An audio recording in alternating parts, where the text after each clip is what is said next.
Sometimes Pokemon tries new things that just don't quite pan out. And in today's episode of Failed Mechanics, we'll be looking at the Legends mechanic, a unique mechanic that split one card over multiple different parts. Legend Pokemon were introduced right besides Prime Pokemon in Heart Gold and Soul Silver. While Prime Pokemon were simply stronger Pokemon with no mechanical specific function and worked more as an additional rarity for booster packs, Legends were the most unique mechanic that Pokemon TCG had seen up to this point. Pokemon EX from the EX series were simply more powerful Pokemon that in exchange gave up 2 prize cards instead of 1, and Level X Pokemon from Diamond, Pearl, and Platinum era of the Pokemon TCG were evolved forms of their regular counterparts. Legends required a whole new mechanic in order to be put into play. Legend Pokemon featured various legendary Pokemon, and in order to be played, a player has to have the top and bottom half of that specific card in their hand. There were a total of 9 Legend Pokemon split across the Heart Gold and Soul Silver. Things started off with Lugia Legend and Ho-Oh Legend, Heart Gold and Soul Silver, followed by Entei and Raikou Legend, Raikou and Suicune Legend, and Suicune and Entei Legend, Heart Gold and Soul Silver Unleashed. And Heart Gold and Soul Silver Undaunted featured legendary Pokemon from the 3rd generation. Another interesting part about this mechanic is the number of prize cards that a Legend Pokemon gives up when getting knocked out actually depends on the number of Pokemon that are featured on the card. Unlike more recent game mechanics like Tag Team Pokemon where Pikachu and Zekrom GX and Arceus and Dialga and Pialka GX both give up 3 prize cards. While the majority of Legend Pokemon in fact feature 2 Pokemon and therefore give up 2 prize cards, the first 2 Legend Pokemon, Ho-Oh and Lugia, actually only give up 1 prize card each. Another interesting part about those cards is the weaknesses and resistance distribution. While cards normally have both parts printed on the cards, even if either of them doesn't apply to the Pokemon, Legend Pokemon with 2 Pokemon on them do not feature the resistance slot at all, but instead have 2 weaknesses, one for each of the Pokemon on it. Single Pokemon Legends have both weaknesses and resistances just like any other Pokemon. Unlike most other mechanics, there was very little direct support for Pokemon Legends. As a matter of fact, only one card that specifically supported Legend Pokemon ever got printed. Legend Box is an item card from Heart Gold and Soul Silver Undaunted, and is an item card that lets you look at the top 10 cards of your deck. Reveal 2 pieces of the same Legend Pokemon you find there, bench it, then lets you attach all energies in those 10 cards to the Pokemon. With very few cards being able to even closely manipulate the order of cards in your deck, or to put cards on top, this card was no suitable option for decks trying to get out their Legend Pokemon this way. Considering the amount of support that most other mechanics got, or keep getting to this day, makes it feel like the game designers never fully intended for Legends to be part of the game and preferred them as collectibles. So, why exactly is the mechanic bad? Now, while the mechanic was unique and refreshing at the time, it came with a variety of issues that stopped it from catching on immediately. Let's talk about the cards themselves first. Thanks to Platinum expansions, the SP mechanic featured a variety of normally evolved Pokemon as basic Pokemon, and these Pokemon were stronger than any other cards of the format at the time. The first issue with Legends was getting them into play. While most cards are either basic, stage 1, or stage 2, Legend Pokemon were actually not considered basic Pokemon, but non-evolved Pokemon instead. The main issue that arose with this was that only cards that didn't specify what kind of cards you can get were able to fetch them from your deck. This meant that cards like Dual Ball and Pokemon Collector would not search for these pieces, but there were a few that could. At the time, those cards were Bebe's Search from Diamond and Pearl Mysterious Treasure, a support card that requires you to put 1 card from your hand on top of your deck to search your deck for a Pokemon and put it into your hand.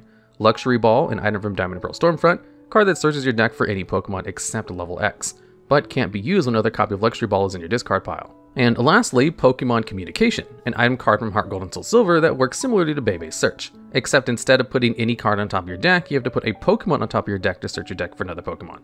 While this wasn't incredibly limited, having to find both pieces at the same time was still not super easy, especially when considering that both of them share the same name, and you could therefore only play 4 total pieces of the same Legend Pokemon. This problem became even more glaring when the Pokemon TCG rotation to Heart Gold and Soul Silver onwards happened, and the only way to search for a Legend Pokemon was Pokemon Communication.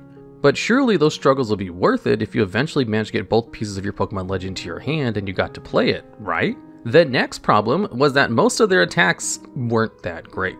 Starting off with Ho-Oh Legend, it has this sacred rainbow Pokebody that turns every energy attached to it into a fire energy, which is pretty useful considering that its Bright Wing attack needs 4 of them total to deal 100 damage, and requires an energy to be discarded from itself. While 100 damage certainly wasn't bad at the time, the magic number was 130 to knock out most Pokemon. And considering that Ho-Oh Legend would most likely be your big attacker considering the amount of setup it requires, turns it into a little bit of a letdown, considering that it wouldn't be able to deal with any late game threats.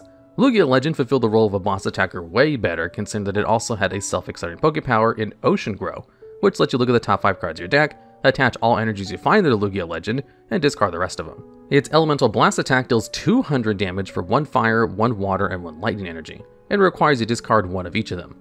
The big problem here was that not only did Lugia require a lot of energies to attack, but because 2 prize Pokemon weren't a thing back then when this card first came out, dealing 200 damage and having to lose a lot of resources for just 1 prize card wasn't worth it at all.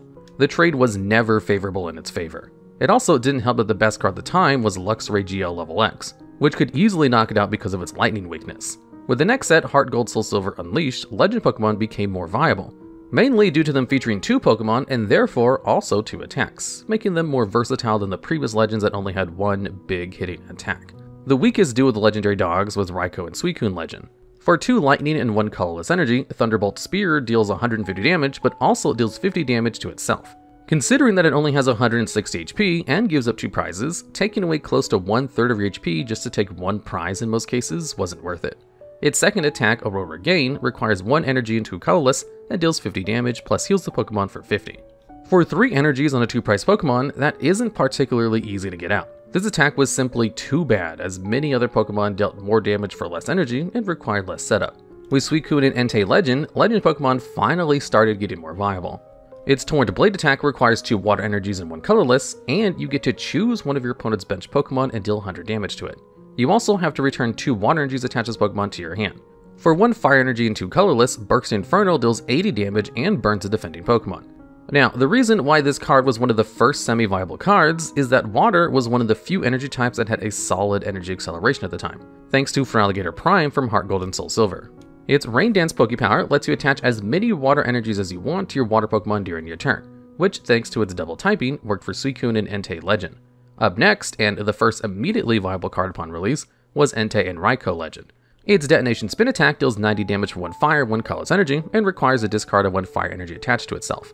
Thunderfall deals 80 damage to every Pokemon in play that has a Pokepower for 1 lightning and 1 colorless energy. This makes it the easiest legend so far in terms of powering up due to only needing 2 energies for either attack. It is also important to note that during this era, most support Pokemon that had Pokepowers had 80 HP or less, meaning Thunderfall could close out a game in 1 attack towards the end. Up next are the Legend Pokemon from Heart Gold and Soul Silver Undaunted, and they immediately went up again in terms of their energy requirement. Starting off is Kyogre and Groudon Legend, needing 2 water energies and 2 colorless energies for its Mega Tidal Wave attack. Discard the top 5 cards of your opponent's deck, and then deals 30 damage to each of their bench Pokemon for every energy discarded this way.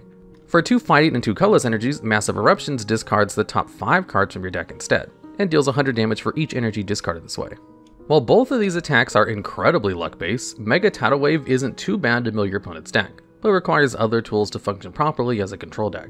Control also wasn't really an archetype at this point in time, and resource management wasn't really an important skill. The most hyped up card upon its reveal was Rayquaza and Deoxys Legend. As long as Rayquaza and Deoxys Space Virus is active, Pokemon that are knocked out by damage from one of Rayquaza and Deoxys Legend's attacks give up 1 extra prize card. Its attack, Ozone Buster, deals 150 damage for 2 fire, 1 lightning, and 1 colorless energy, and discards all fire energies attached to itself. This made it so that the prize trade, in theory, could be a fair one. The final set with Legend Pokemon was Heart Gold and Soul Silver Triumphant. Starting things off here is Darkrai and Cresselia Legend. Its Lost Crisis attack deals 100 damage, and you have to put 2 energy attached to it into the Lost Zone. If a Pokemon gets knocked out by damage from this attack, you also place that Pokemon and all cards attached to it into the Lost Zone, instead of the discard pile. Moon's Invite lets you move around damage on your opponent's Pokemon in play any way you like for 1 psychic energy. Closing things off are the 2 Diamond and Pearl cover legendaries Palkia and Dialga Legend. For 1 water energy and 2 colorless, Sudden Delete lets you put one of your Pokemon's Pokemon and all cards attached to it into their hand. Time Control requires 2 metal energies and 1 colorless, and puts the top 2 cards of your opponent's deck into their prize cards. You also have to discard all metal energies attached to this Pokemon. When looking at most of these attacks, especially the later ones, you might think that they aren't actually that bad, and that most of these Pokemon probably saw play at least at some point. And this is actually what a lot of people were thinking when those Pokemon were first revealed as well. Most of them have some of the best sounding attacks of all time, dealing massive amounts of damage to the bench, taking extra prize cards, or even increase the number of prize cards of your opponent.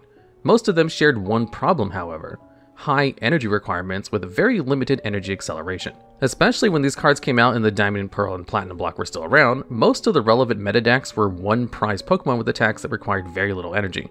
Which is why most decks at the time that tried to use Legend Pokemon were simply overrun by those pre-existing decks. Some of them, however, managed to be meta-relevant at some point.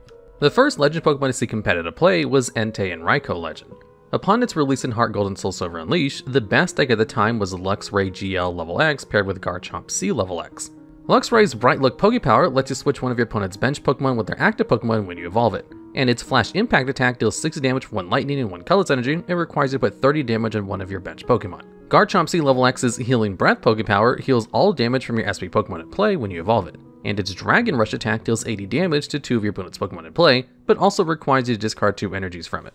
The strategy of this deck was to quickly take cheap prize cards on your opponent's unevolved Pokemon or their low HP support Pokemon, which is why Entei and Raikou Legend fit perfectly into it. Most of these low HP support Pokemon had 80 or less HP, which allowed Thunderfall to take multiple prize cards in one turn. And as the deck was already running Lightning Energy for Luxray GL level X, didn't even require too many changes deck building wise. After that, it took more than a year and an entire rotation for the next Legend Pokemon to become competitively viable. In 2011, cards from the Diamond, Pearl, and Platinum era were no longer legal for play, and the addition of the Black and White expansion formed the 2011 World Championship format. That tournament was a spotlight moment for Legends. Both finals decks had a different one in them. The runner-up featured Suicune and Entei Legend in his Vileplume and Reuniclus deck. Vileplume from Heart Gold and Soul Silver Undaunted has the Allergy Flower Pokepower, which prevents both players from using any item cards from their hand. Reuniclus from the new Black and White set has the Damage Swap ability that lets you switch damage counters freely between your Pokemon as often as you like during your turn. The goal of the deck was to slow down your opponent with Vileplume while also having various high HP attackers in the active spot that could soak up damage. That damage would then be spread amongst the rest of your Pokemon until most of them had barely any HP left.